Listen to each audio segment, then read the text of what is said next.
마지막 거래일에 뉴욕 증시가 혼조세로 마쳤습니다. 연준은 이날 성명서에서 양적완화 축소 시기와 관련해 어떠한 힌트도 제공하지 않았으나 경기 판단은 기존보다 다소 하향 조정했습니다. 하지만 연준 성명은 시장에 힘을 실어주지는 못했습니다.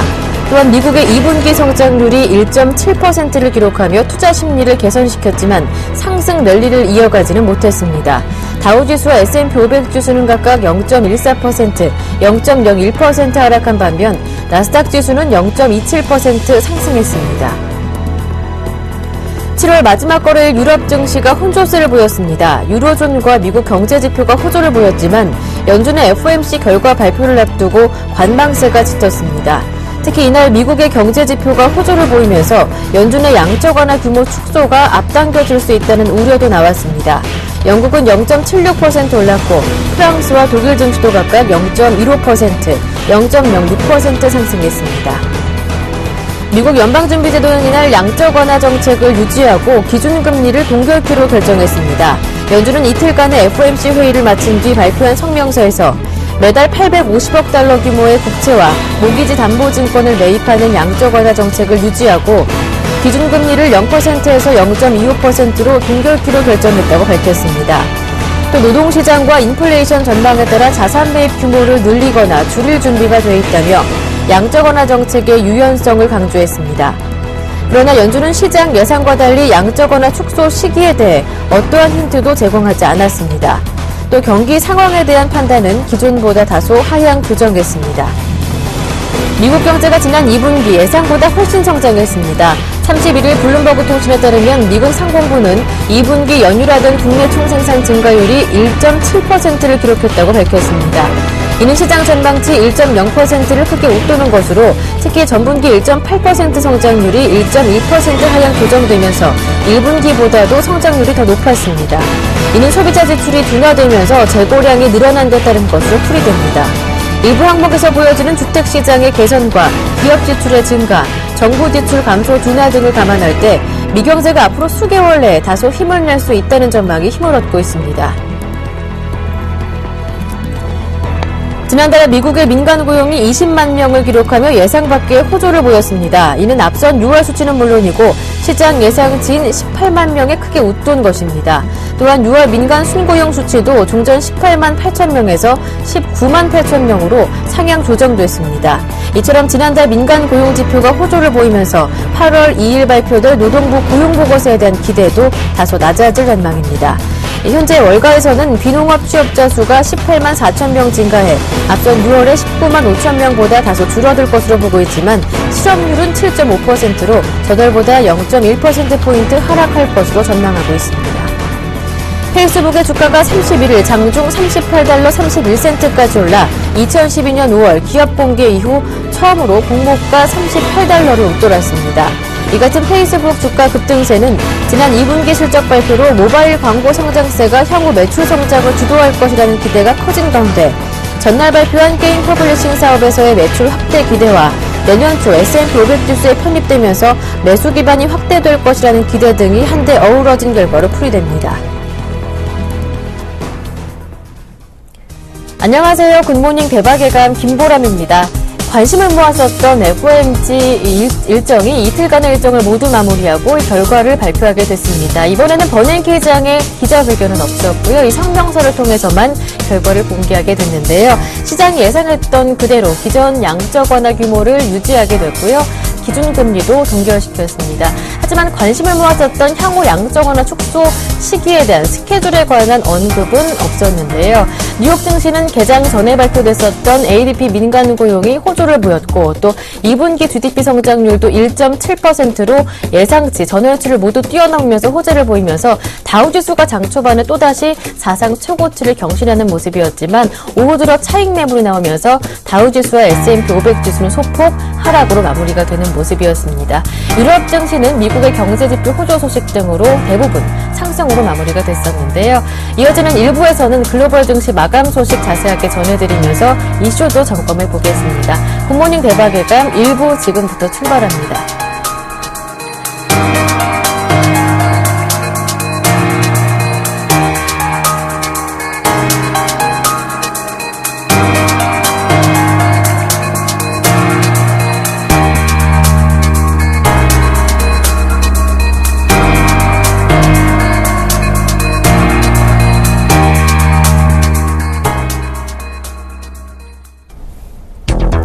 연준이 이틀간의 FOMC 회의를 마치고 발표한 성명서를 통해 양적 완화 정책을 유지하고 기준금리도 동결키로 결정했습니다. 관심을 모았던 양적 완화 축소 시기에 대한 언급은 없었는데요.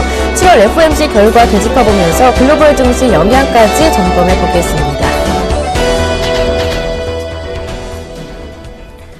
자세한 내용은 대신경제연구소의 문남중 연구위원과 함께합니다. 안녕하세요.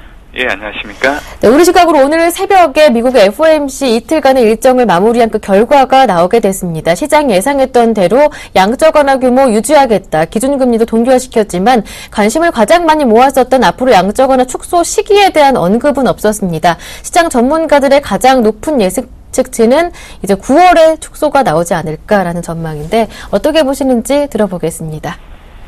일단 시장의 예상과 크게 달라진 부분은 없었던 걸로 그렇게 보고 있습니다. 일단 좀 6월과 달라진 부분이 있다고 하면 경기 상황에 대한 판단이 기존보다 다소 하향 조정됐다는 부분들이 좀 달라졌다고 그렇게 보시면 될 것 같고요. 일단 눈여겨볼 점은 말씀해 주신 것처럼 시장의 예상과 달리 양적 완화 축소 시기에 대해서는 어떠한 힌트도 제공하지 않았다는 점입니다. 일단 6월 버냉키 쇼크 이후 버냉키 연준 의장이 여러 차례 시장의 불안감을 진정시키기 위한 발언들을 내놓았다는 점에서 또다시 이를 번복하는 발언들이 나올 가능성은 크지 않았다는 점과 최근 FRB 내부에서도 실업률이 6.5% 아래로 내려도 경기가 완전히 회복됐다고 볼 수 없다는 여론이 확산되고 있었다는 점이 이러한 결과로 이어지지 않았나 그렇게 보고 있는 상황입니다. 현재 양적 완화 축소 이전에 그 경기 회복에 대한 확신이 먼저라는 연준의 의도를 시장이 어느 정도 이해하고 있는 상황이기 때문에 이번 FOMC 회의 결과에 따른 향후 시장 영향은 크지 않을 걸로 그렇게 판단을 하고 있는 상황이고요. 이번 FOMC 회의 결과로 양적 완화 축소 시점을 좀 더 시간을 벌었다고 그렇게 볼 수는 있겠지만 아무래도 9월에는 양적 완화 축소가 결정되지 않을까 그렇게 좀 전망을 하고 있습니다. 사실 버냉키 의장이 자산 매입 축소 시기를 경제 상황에 따라 신축적으로 조정하겠다고 했으나 지금 내년 1월 31일 임기가 종료되는 시점이기 때문에 과거 버냉키 의장도 지난 2009년 첫 임기 종료 4개월 전에 재임명된 바 있기 때문에 이를 적용하면 후임자가 이제 9월에 발표되는 게 맞으나 미 행정부 관리에 따르면 9월까지는 지명하지 않을 걸로 그렇게 알려지고 있습니다. 일단 새로운 후임자가 정해지고 나면 버냉키 의장 역시 네임덕에 빠질 수 있기 때문에 시기적으로 9월 말고는 양적 완화 축소 결정을 내릴 수 있는 기회는 없어지게 된다고 보고 있습니다. 그렇기 때문에 과거 버냉키 의장 취임 당시처럼 연준 의장 교체기에 그 금융시장 불안이 초래될 점을 해상해 본다면 9월에 양적 완화 축소 결정을 하여 그 통화정책 불확실성을 좀 잠재우고 좀 임기 내 어려운 일을 마무리 짓지 않을까 그렇게 전망을 하고 있는 상황입니다. 일단 경제 회복을 확인하는 것이 먼저겠지만 9월 정도의 양적 완화 축소가 나오지 않을까 그 가능성에 대해서도 언급해 주셨는데요. 간밤에는 또 2분기 미국의 GDP 성장률도 공개가 됐습니다. 1.7% 예상치보다 좋았는데요. 네. 말씀해 주신 것처럼 의외로 속보치가 상당히 좋게 나왔는데요. 일단 항목별로 살펴보면 민간 소비가 1.8% 증가를 했고요. 또 민간 투자는 주택건설 호조에 힘입어서 9% 증가를 보였기 때문에 9.5% 증가한 수익과 1.5% 하락한 정부 지출 효과가 상쇄된 걸로 그렇게 분석을 하고 있는 상황입니다. 이번 2분기 GDP부터는 좀 R&D 비용과 저작권과 같은 것들이 반영되기 때문에 새로운 산출 방법이 적용되는 부분들이 있는데요. 일단 월가 예상치를 크게 상회한 전분기 연율 1.7% 성장은 조속한 경기 회복에 대한 기대를 강화시킬 수 있는 요인으로 작용할 걸로 그렇게 보고 있는 상황입니다. 더불어 7월 이후 하반기 경제 회복 가능성과 관련해서 성장의 내용이 더 중요해 보이며 또 금주 발표되는 미국의 7월 ISM 제조업 지수 같은 경우에도 기준선을 상회하는 개선세가 지속될 걸로 그렇게 전망을 하고 있는 상황입니다. 최근 미국의 경우 글로벌 금융위기 이후 둔화되었던 수입 증가율이 반등하고 있는 상황이고 또 재별 수입 흐름을 보면 산업재해를 제외하면 자본재와 자동차 관련 그리고 소비재 수입이 글로벌 금융위기 이전 수준을 상회하면서 전년 동월 대비 2개월 연속 늘어나고 있는 상황입니다. 일단 이전보다 우호적인 미국 가계소비 및 기업 주문 여건들을 본다고 하면 그 미국의 수입 수요 증가로 연결될 걸로 그렇게 보고 있는 상황이고요. 4분기 이후에는 그 미국의 연말 쇼핑 시즌이 예정되어 있다는 점에서 미국의 소비 수요를 바탕으로 한 경기 회복 기대감이 높아지지 않을까 그렇게 전망을 하고 있는 상황입니다. 네, 이제 8월 2일 미국의 노동부가 발표하는 민간 고용 현황에서는 7월 실업률이 공개가 되게 되는데요. 7.6%에서 0.1%포인트 줄어든 7.5%가 시장 전망치입니다. 앞서 ADP 민간 고용도 좋은 성적을 내놨기 때문에 여기에 대한 기대도 이어지고 있는데요. 어떻게 전망하시는지요? 일단 하반기 경비 회복 그리고 연준의 양적 완화 축소 시점과 관련해서 가장 유의미한 지표이기 때문에 좀 주목을 해야 할 지표라고 그렇게 보시면 될 것 같은데요. 일단 7월 고용은 18만 5천 명 증가로 전월 대비 감소하고 7월 실업률은 7.6%에서 7.5%로 하락할 걸로 예상을 하고 있습니다. 고용 지표가 연준의 양적 완화 축소 시기를 결정하는 중요 참고 지표라는 점에서 노동부가 발표하는 고용 지표의 선행 지표 역할을 하는 ADP의 7월 민간 고용 수준도 시장 전망치와 이전치를 모두 상회한 20만 명 증가를 했다는 점을 감안할 때 고용 증가세가 이어질 것으로 그렇게 판단을 하고 있는 상황이고요. 만약에 고용 지표가 예상외로 개선될 경우에는 다시금 9월 자산 매입 규모 축소 논란이 불거질 수 있다는 점에서 시장 변동성을 확대하는 요인으로 작용하지 않을까 그렇게 전망을 하고 있는 상황입니다. 네. 지난 7월 증시 한 달간을 돌아보면 버냉키 의장이 그래도 비둘기파적인 발언으로 돌아서면서 그리고 글로벌 경기 회복에 대한 기대감도 높아지면서 일단 지수는 1900 이상으로 올라온 상황인데요. 이제 말씀해 주셨듯이 9월 증시에는 FOMC에서 양적 완화 축소에 대한 우려도 남아있는 상황입니다. 그 사이에 껴있는 이제 8월 증시 흐름 어떻게 전망하시는지 궁금합니다. 일단 과거 8월 증시는 7월 코스피가 급등한 이후 반대경의 차원에서 하락을 보인 경우가 많았지만 이제 올해의 경우에는 7월 코스피가 상대적으로 단기 급등에 대한 부담이 크지 않기 때문에 부정적으로 바라볼 이유는 없다고 그렇게 보고 있는 상황입니다. 오히려 최근 나타나고 있는 외국인 수급 개선 그리고 2분기 어닝 시즌을 계기로 실적 개선에 대한 기대가 높아지고 있다는 점을 본다고 하면 1900선 안착에 긍정적인 환경이 만들어지고 있다고 그렇게 보고 있는 상황이고요. 추구 전략에 대한 혼란은 8월 중 저열대 가능성이 낮다고 보고 있기 때문에 7월에 이어 안정적인 등락을 보일 걸로 그렇게 전망을 하고 있는 상황입니다. 일단 8월 코스피 밴드는 1880에서 2030포인트로 좀 보고 있는 상황이고요. 소재와 산업재, 금융업종이 7월에 이어서 기대를 이어갈 것으로 그렇게 보고 있는 상황이고 또 삼성전자 역시 시장의 안정성을 높인다는 차원에서 반등할 걸로 그렇게 전망을 하고 있는 상황입니다. 네. 7월에 이어서 반등세를 이어가면서 8월의 상단은 2030으로 말씀해 주셨고요. 삼성전자 역시 안정적인 흐름을 보일 것이다 말씀해 주셨습니다. 말씀 잘 들었습니다. 고맙습니다. 네, 감사합니다. 네, 지금까지 대신경제연구소의 문남중 연구위원과 함께했습니다.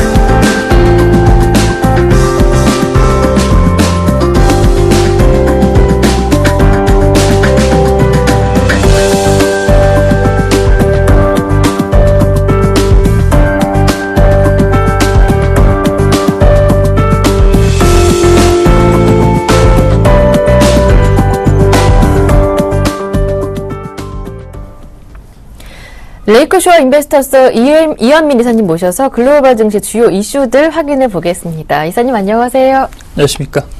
네. 많이 관심을 모았었던 FOMC 이틀간의 일정이 마무리 지어지고 7월 FOMC 결과를 받아들게 됐습니다. 시장이 예상했던 대로 양적 완화 규모 그대로 유지했고요. 기준금리로 동결시켰지만 일단 많이 관심을 모았었던 양적 완화 축소 시기에 대한 언급은 없었죠.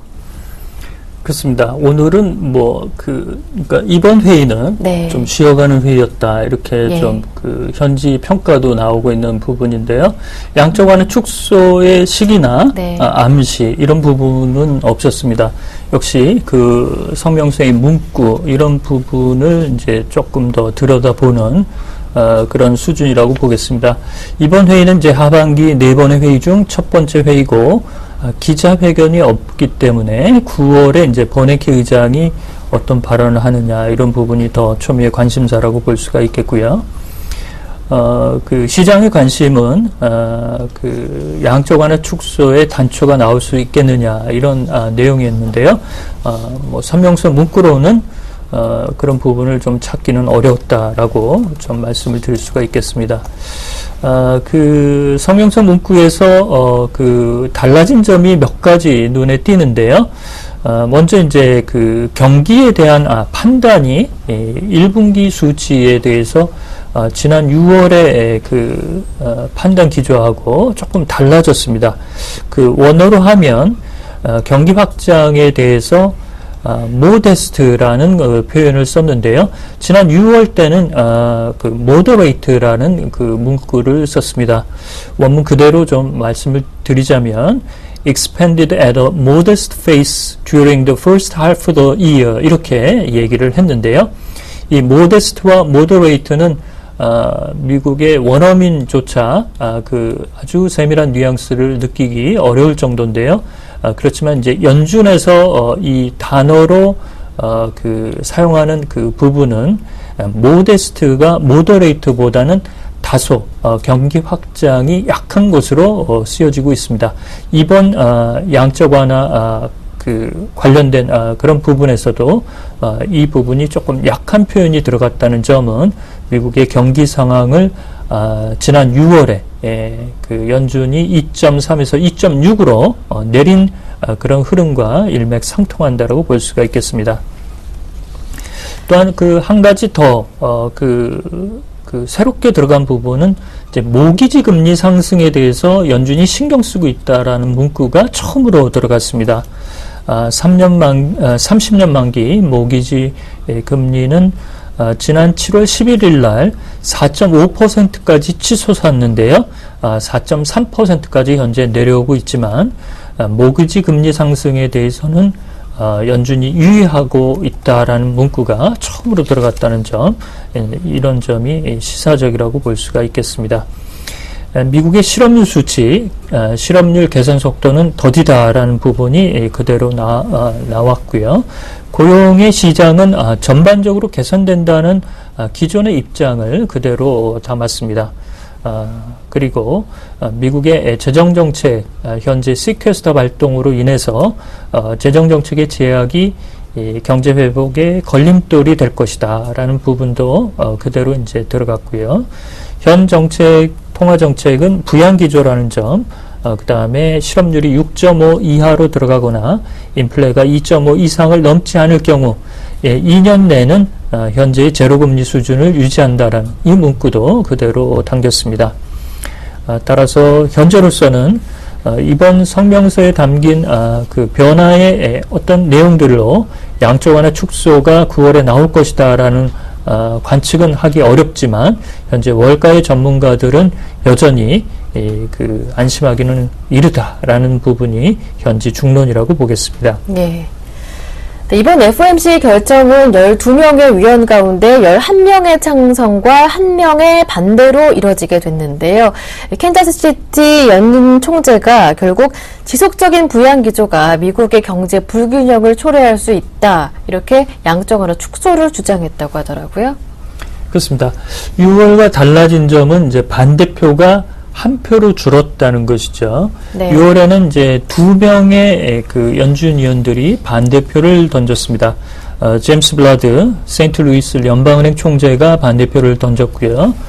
이번 회의에서도 이제 반대표를 던졌던 에스터 조지 캔자스시티 지역 연방은행 총재가 반대표를 던졌습니다.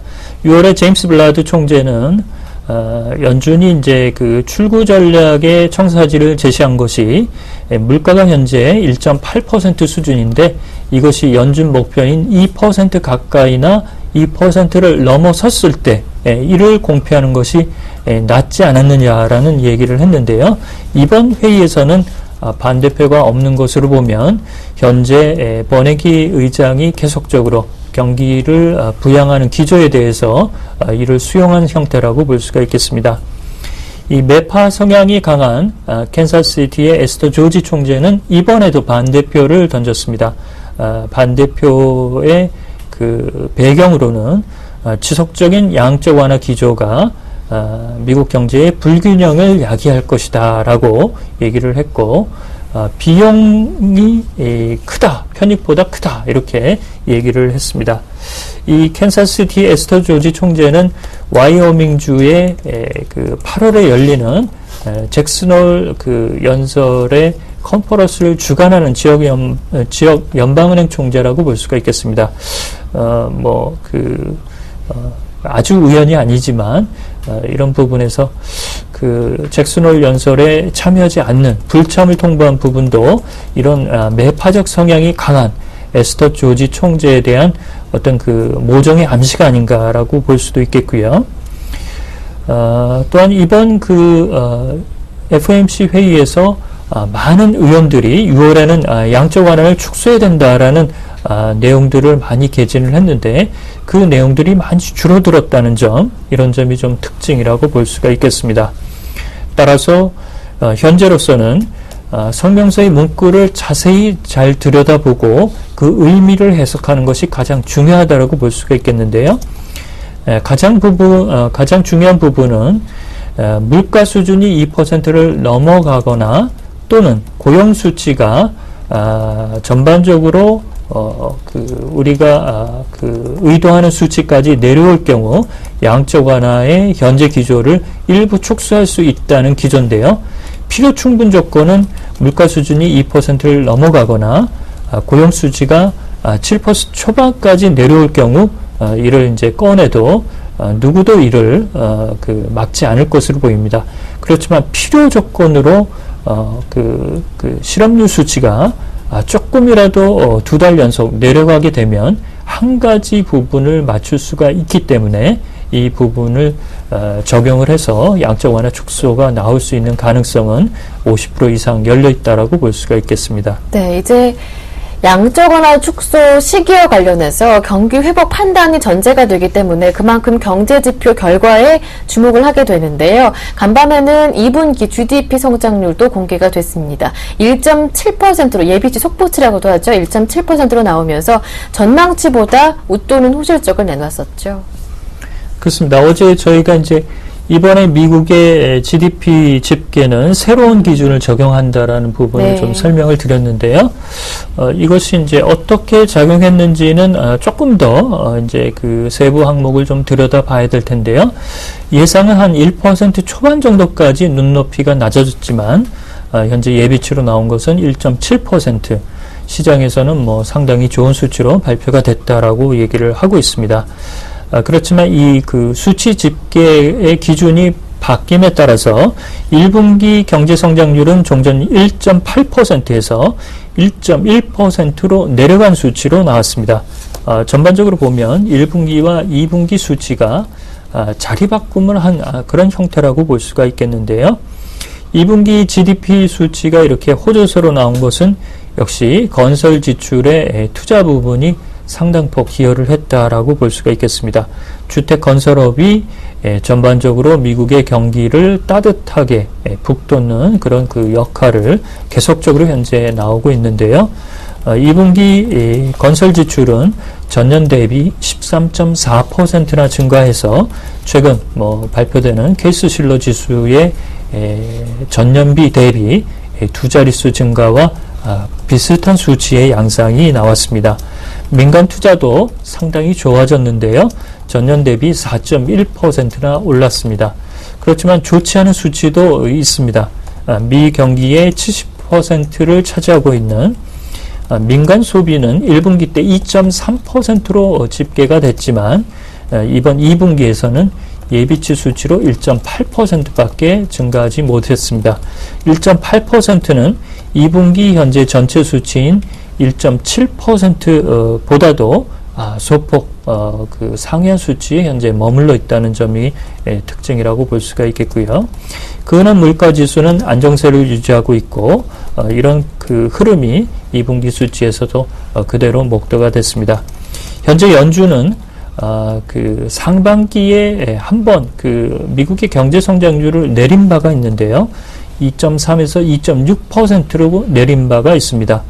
미국의 GDP 성장률 수치는 전분기 대비해서 집계가 되기 때문에 하반기에 이 연준의 저점 밴드인 2.3%를 맞추려면 3% 초반까지 수치가 나와야 된다는 그런 흐름인데요.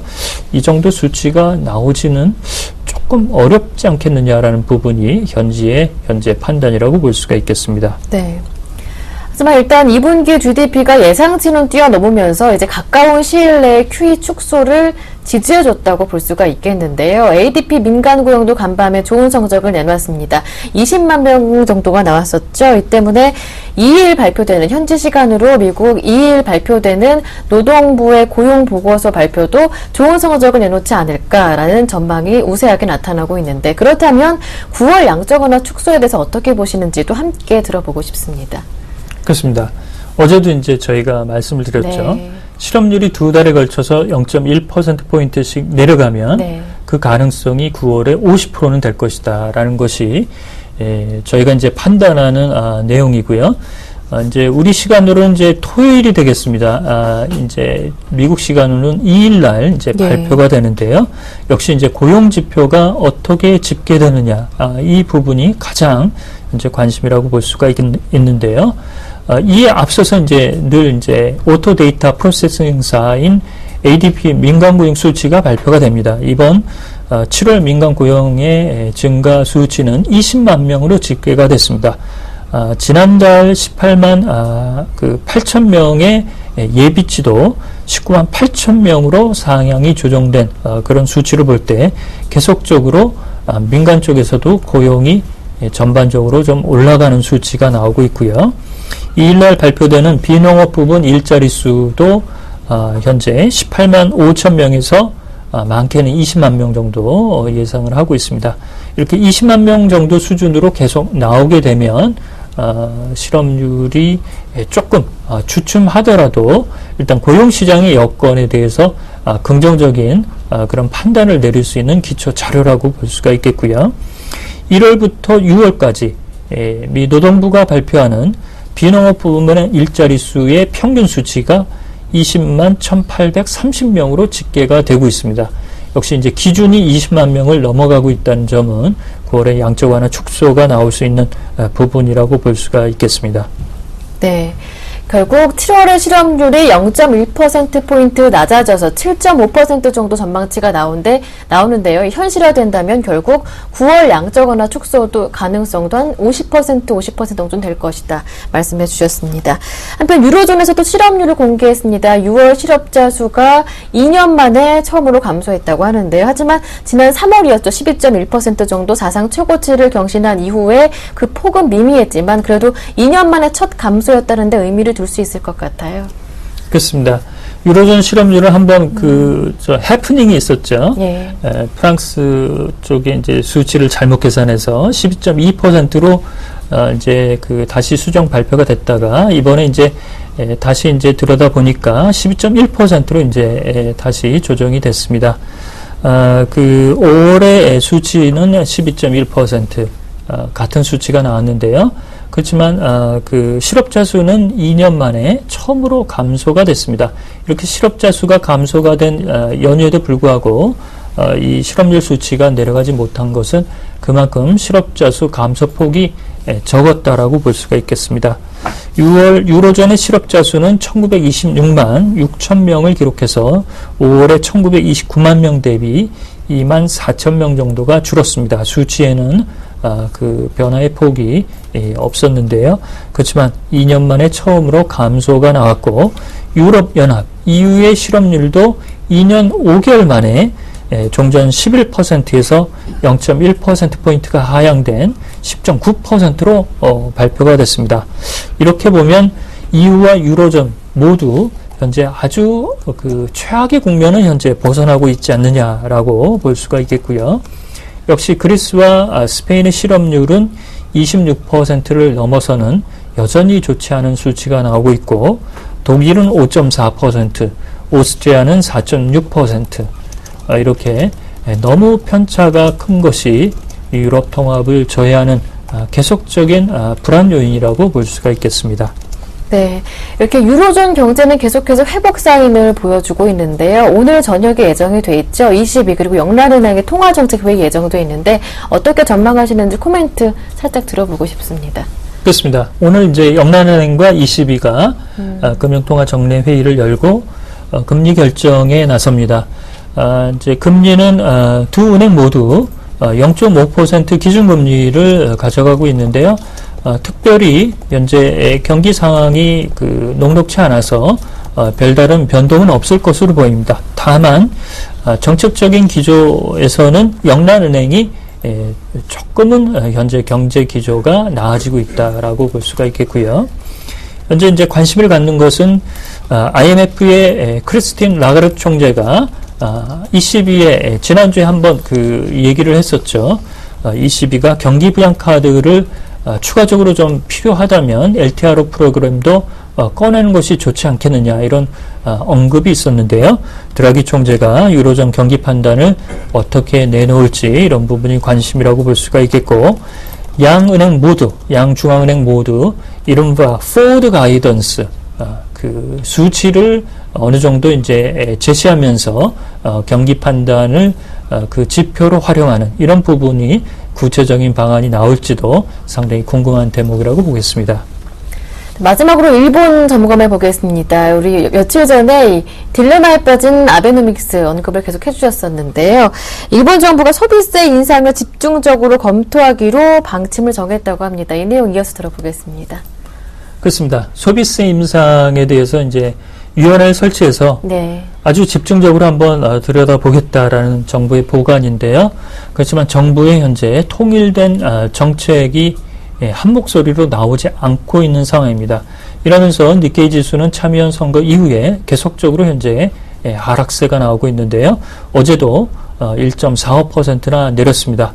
오늘 아시아 증시는 중국의 국가통계국의 PMI 수치가 어떻게 발표되느냐, 이 수치가 가장 관심이라고 볼 수가 있겠고요. 일본 아베 총리가 별도위원회를 설치를 해서 소비세 인상 여부에 대해서 집중적으로 좀 들여다보겠다. 특히 중소기업의 애로사항이라든지 이런 부분을 종합적으로 청취해서 소비세 인상 여부를 2분기 GDP 확정치가 나오는 9월 9일 전후 수준에서 결정을 하겠다라고 얘기를 하고 있습니다. 그렇지만 아베 총리는 지난 동남아 순방 때 아직 소비세 인상은 결정된 것이 없다라고 한 발 물러선 입장인데요. 그렇지만 아마리 아키라 재정경제상은 소비세 인상 외에 다른 대안이 없다라는 측면을 강조함으로써 소비세 인상을 독려하는 제스처를 내놨습니다. 또한 구로다 하루이코 총재도 현재 소비세를 인상해도 일본의 경제 후퇴가 없을 것이다라는 대목을 밝혀서 소비세 인상에 찬성하는 입장을 보이고 있습니다.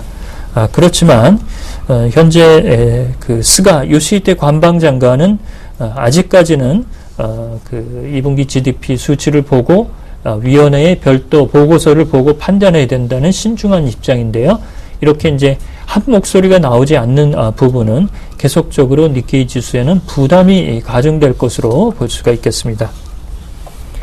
오늘 여기까지 함께 하겠습니다. 지금까지 레이크쇼어 인베스터스의 이현민 이사님과 함께 했습니다. 고맙습니다.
이어서 오늘장 전략 시간 함께 하겠습니다. 매주 목요일은 외국인과 기관의 수급 특징을 알아보면서 수급 특징 종목까지 추천해드리는 코너 마련하고 있는데요. YG인베스트의 심기원 대표님 모셔서 함께 이야기 나눠보겠습니다. 안녕하세요. 네, 안녕하십니까.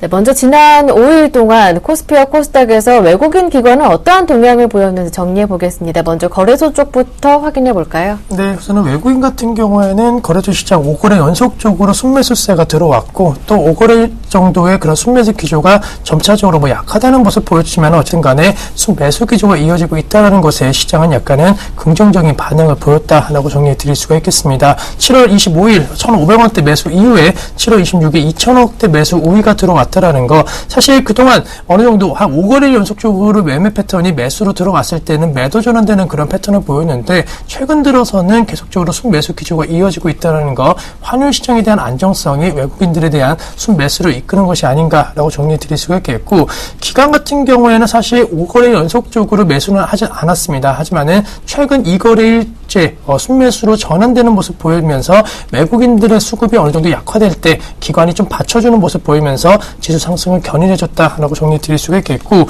종목별로 본다라고 한다면 외국인 순매수 상위 종목군에는 현대차, LG화학, NHN, 기아차, 삼성전자 같은 종목군들이 이름을 올렸습니다. 반면에 순매도 종목에는 SK하이닉스를 비롯한 삼성전기라든가 OCI, 하나케미칼 같은 종목 쪽으로 매도세를 보였고, 기관 같은 경우는 현대모비스, LG디스플레이, 기아차, SK이노베이션, 현대중공업 쪽으로 매수, 반면에 NHN, SK하이닉스, 삼성전기, 삼성전자, 대한항공 쪽으로는 매도세 보였는데, 특징적이라고 한다면 역시나 자동차 업종을 들 수가 있을 것으로 판단되고 있습니다. 네. 외국인이든 기관이든 현대 기아차를 필두로 한 대형 자동차 부품주까지도 이 매수세가 확산되는 모습 보이면서 지난주 역시나 시장을 이끌어줬던 자동차 업종 외국인 기관에 동시에 순매수가 들어왔다라는 거 체크해 보실 필요가 있을 것으로 판단되고 있고, 지금 거래 정지가 된 NHN에 대해서는 외국인과 기관의 엇갈린 시각이 좀 나왔습니다. 아무래도 기관 같은 경우에는 NHN이 거래 정지가 된다라고 한다면은 현금화하는 데 있어서 약간 문제점이 발생될 수가 있기 때문에 외국인 같은 경우는 좀 중장기적으로 시간을 갖고 갈 수 있는데 기관은 상대적으로 그러한 리스크를 안고 가기는 약간 어려울 것으로 예상이 된다라는 거, 역시나 매매 패턴에 있어서 두 방향성에 있어서 뚜렷한 원인이 있었다라고 정리해 드릴 수가 있겠고, 삼성전자 같은 경우에는 외국인이 사주고 그리고 기관 같은 경우는 파는 모습 보였습니다. 하지만 결론적으로 말씀드리면 아직까지 삼성전자를 이끌 만한 수급 주체가 나오고 있지 않다라는 거, 역시나 2분기 실적에 대한 기대치가 워낙 높았던 탓인지 계속적으로 투자 심리가 좀처럼 살아나고 있지 못한 그런 흐름 보이고 있고, 대표적으로 지난주 상당히 안 좋았던 종목군 하나가 바로 SK하이닉스라고 말씀드릴 수가 있겠습니다. 계속적인 SK하이닉스 같은 경우에는 여러 가지 해외에서 안 좋은 얘기가 계속적으로 나오고 있다라는 거, 그리고 스마트폰에 있어서의 성장성이 둔화될 수 있다는 우려감 겹치면서 역시나 동반 급락하는 흐름 보이는데, 최근 들어갖고는 약간 기관의 매수세 들어오면서 점차적으로 수급이 좀 살아나고 있다는 것도 체크해 보실 필요 있지 않을까라고 정리해드리면서, 결론적으로 외국인과 기관 중심으로 전기전자는 약간 팔고 자동차는 사주는 모습의 매매 패턴 지난 5거래 연속적으로 좀 강하게 나타나는 시점이다라고 정리해드리도록 하겠습니다. 네.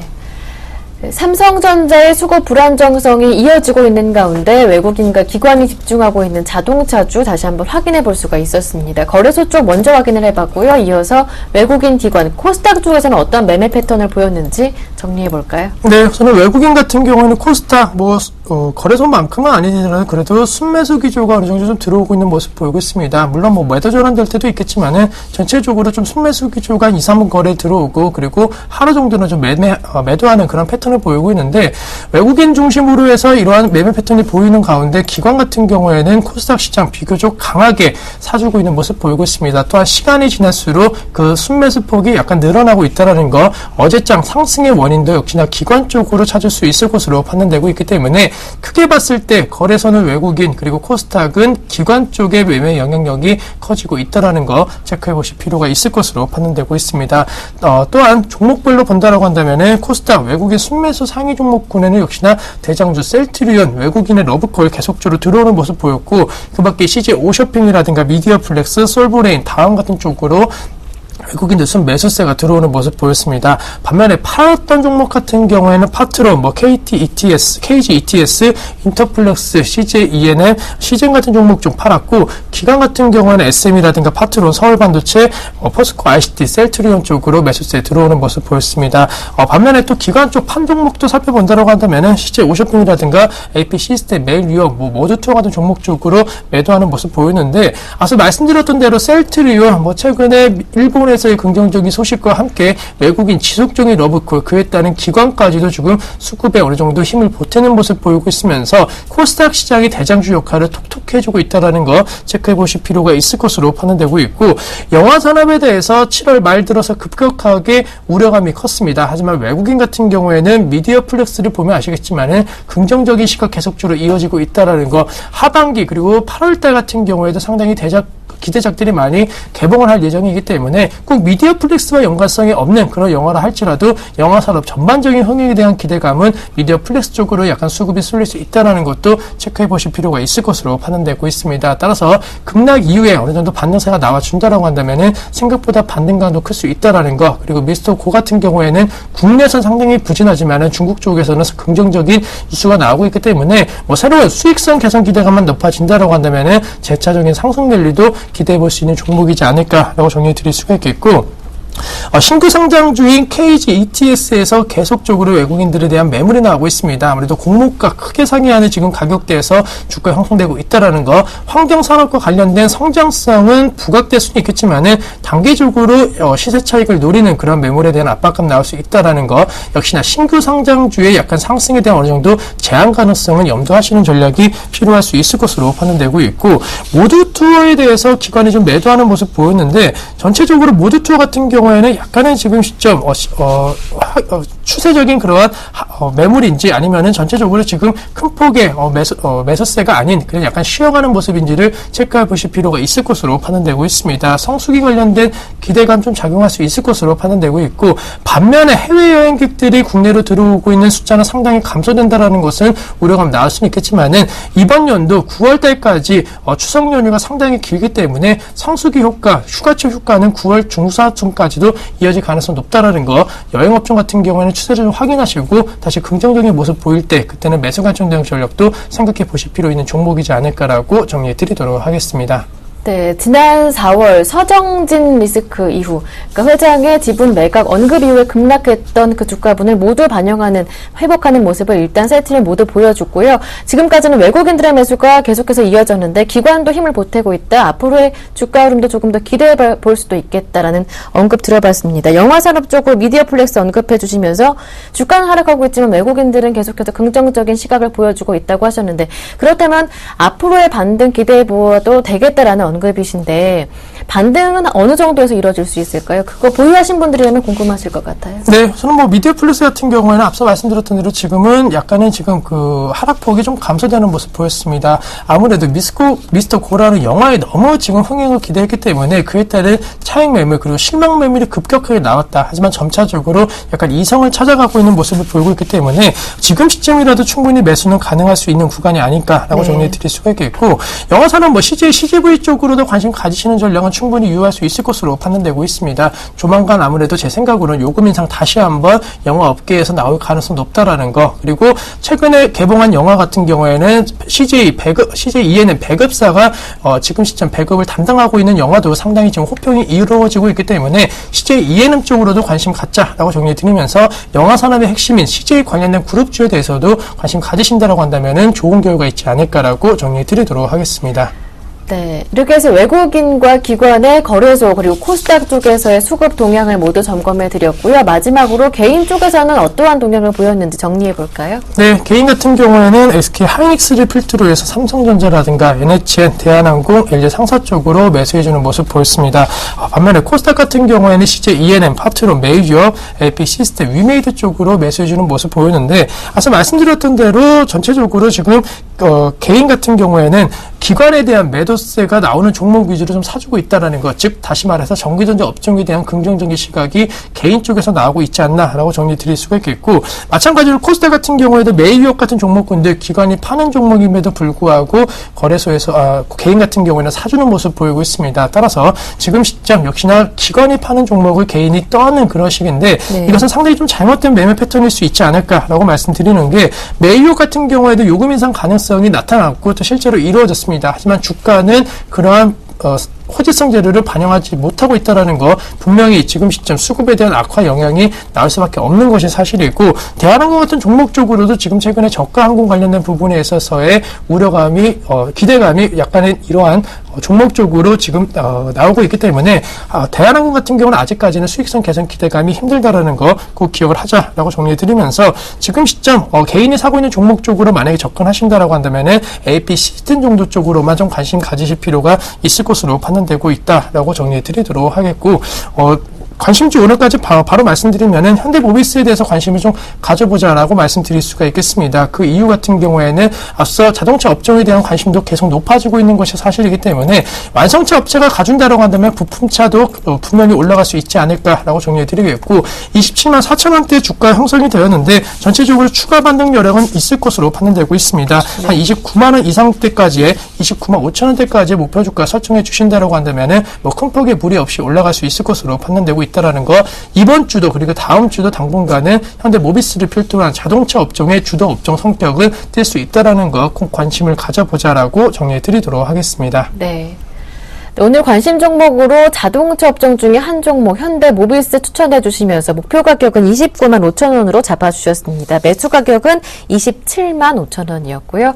자, 끝으로 이제 8월 증시가 시작하게 되는데요. 8월 증시 어떻게 전망하시는지, 밴드는 어떻게 보시는지 궁금해집니다. 네, 우선 8월 증시도 긍정적으로 바라보고 있습니다. 아무래도 네. 앞서 외국인 수급이 좀 개선이 되고 있기 때문에 그런 흐름이 크게 훼손되지 않는다라고 한다면 추가 상승 여력이 있을 것으로 판단되고 있고 무엇보다도 미국 쪽에서 우리가 우려했던 9월과 관련된 양적 완화 축소 우려감은 많이 완화가 되었습니다. 물론 아직까지 확인을 해봐야겠지만은 전체적으로 어제장 FOMC 관련된 부분에 있어서도 확인이 됐듯이 지금 시점 강한 양적 완화 축소는 나오기 힘든 시점이다라는 것을 기억을 하자라고 정리해 드릴 수가 있겠고 국내 기업들의 2분기 실적 전망치 상당히 안 좋았는데 잘 넘어가고 있습니다. 그만큼 하반기에는 새로운 기업 성장에 대한 기대감이 재차적으로 나올 수 있다라는 거 그리고 여름 한철 역시나 썸머랠리 아직까지는 나오지 않았기 때문에 다시 한번 8월 중순까지는 썸머랠리 관련된 부분도 긍정적으로 작용할 수 있다. 지금 충분히 대형주든 코스닥이든 약간의 지금 시점 매수 관점 대응 전략을 유지하시고 그리고 갖고 계신 종목 같은 경우에는 홀딩 전략을 하시는 그러한 8월달이 되지 않을까라고 정리해 드리도록 하겠습니다. 네. 앞서 문남중 연구위원께서는 8월 증시 상단을 2030으로 내다보셨고요. 7월 증시에 이어서 8월 증시도 긍정적이다. 심기원 대표님께서도 긍정적인 전망을 내주셨습니다. 8월 증시 한 달 또 기대해 보시는 거 좋겠습니다. 네, 지금까지 와이드인베스트의 심기원 대표님과 함께했습니다. 고맙습니다.